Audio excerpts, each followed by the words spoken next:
जरा सब्जी भी बहुत आलू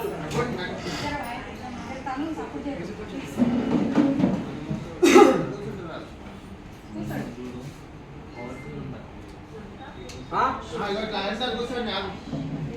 ಈಗ ఓటమి భయంతోటి ఎంత పని అయిపోయే ఏడికి వాయే రాములు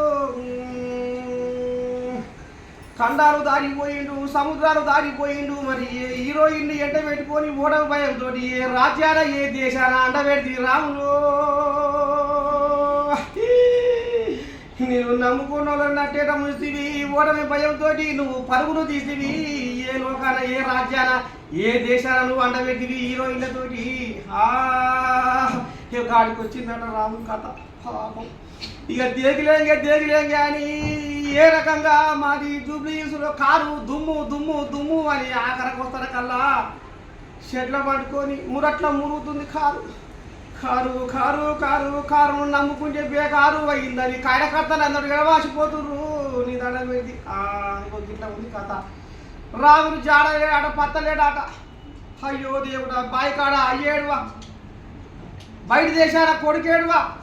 బాయికాడ అయ్యాడువా బయట దేశాల కొడుకేడువా ఇక ఈయన కడుపు చల్లకుండా నిలమన్న గండీలు సందులు బొందులు తీపిచ్చి సునీతమ్మని ఏడిపించాడు హాయి ఉసురు కూడా పంచుకుంది ఇంటి పక్కలో తెలవనయ్యా నేను నాకు వద్దయ్యా రాజకీయం అంటే ఆమెను ఉసి కొలిపి నేను ఉద్దారకం చేస్తా అని అయ్యో దేవుడు ఆఖరికి వస్తున్న కల్లా ఈత కాడ తీసుకొచ్చి చూడు ఈ రాముడు ముసి రేగాలని ఏదో చేసినట్టు గేదె ఉండగా దూడ ఉండగా గుంజకు వచ్చారా గురగ అన్నట్టు ఇక ఇప్పుడు ఓటమి ఇక అదే రోగం పట్టుకుంది ఆయనకు ఓటమి రోగం పట్టుకొని బయట దేశాన్ని అన్నబెట్టిండు రాముడు ఇక ఇప్పటికైతే మొత్తానికి మన కోయిలాగా ఏపాటి నవీన్ యాదవ్ 10,000 మెజార్టీతో వచ్చింది కోయిలాగా ఇక ఈ రకంగా ముంగడి పోతుంది ఇక మీకు తప్పకుండా నేను కథ మాత్రం అందిస్తాను మీరు చూస్తూనే ఉంటుంది మన